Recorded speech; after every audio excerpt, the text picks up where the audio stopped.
Por tanto, hemos obtenido la parte lineal, es decir, hemos obtenido la matriz que le hemos llamado L mayúscula. Nos falta, esta matriz es la L que hemos obtenido anteriormente. Nos falta la matriz que hemos llamado M, esta matriz 3×1. Esa ya la tenemos que hacer directamente con la aplicación afín, no con la aplicación lineal asociada. Es decir, la tenemos que hacer transformando puntos, no vectores. Entonces vamos a coger un punto del que conozcamos su transformado, que es el punto del plano. Este punto del plano se transforma en sí mismo, porque está en el plano. Su proyectado sobre el plano es el mismo. Entonces nosotros sabemos que el transformado del punto 1, 0, 0 es el mismo. Usamos la fórmula, sería L por el punto 1, 0, 0 más la matriz M. Esto nos tiene que dar directamente el punto 1, 0, 0, porque hemos dicho que el punto se transforma en sí mismo. Despejando de aquí, obtenemos M. M sería 1, 0, 0 menos L por 1, 0, 0. Operando aquí, como ya tenemos la matriz L, que la tenemos justo encima, esa matriz M es un tercio, un tercio, un tercio. Por tanto, ya tenemos la matriz M y ya tenemos la ecuación de la transformación afín. Ya tenemos la ecuación de la proyección ortogonal sobre este plano. Ahora ya, si nos dan un punto, cualquiera de R3, podemos calcular su transformado multiplicando L por ese punto, por las coordenadas de ese punto, y sumándole la matriz M que acabamos de calcular. Nos pedían el área de la proyección de este triángulo. Lo primero que vamos a hacer es calcular la proyección de este triángulo. Vamos a calcular los transformados por F mayúscula de los tres puntos. Vamos a hacer el transformado de A, que le vamos a llamar A', el transformado de A, es simplemente lo que hemos dicho, L por las coordenadas de A, que son 1, 0, 1, más M.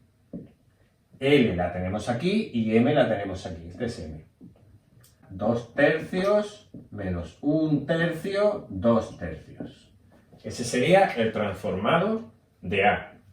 Haciendo lo mismo, obtenemos el transformado de B, que le vamos a llamar B', el transformado de B, que es L por el punto B, que es el 0, 1, 1, más M. Esto nos da menos 1 tercio, 2 tercios, 2 tercios. Y por último, el transformado de C sería L por el punto C, que es el 1, 1, 0, más M.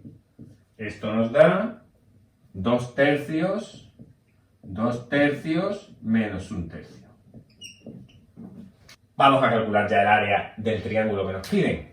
Luego el área del triángulo, el área del triángulo A', B', C', de ese triángulo, según sabemos por la teoría, es el módulo del producto vectorial de los vectores A', B' por A', C' dividido entre 2.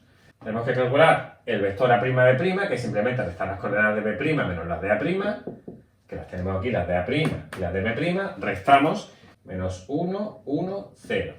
Y el vector A', C', lo mismo, restando C' menos A', C' lo tenemos aquí y A' aquí. Hacemos el producto vectorial de esos dos vectores, A', B' por A', C', producto vectorial, ponemos IJK, menos 1, 1, 0 y 0, 1, menos 1, hacemos este determinante y obtenemos el vector menos 1, menos 1, menos 1.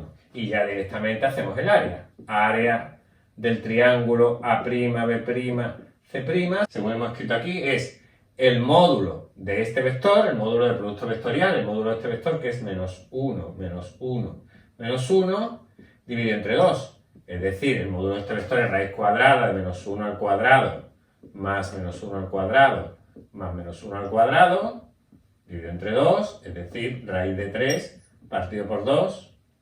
Este es el área del triángulo A', B', C', es decir, del triángulo proyectado del triángulo ABC. Y con esto contestamos a la pregunta del ejercicio. La clave está en obtener primero la ecuación de la aplicación afín, que la tenemos aquí. Aquí tenemos la L y aquí tenemos la M. Una observación importante. Esta aplicación afín, como habéis podido ver en el dibujo de antes, no es un movimiento. El vector normal se transforma en el vector nulo. Si el vector normal se transforma en el vector nulo, significa que no se ha respetado su tamaño. Si no se respeta su tamaño, no se respetan las distancias y por tanto no es un movimiento. Es decir, las proyecciones no son movimientos.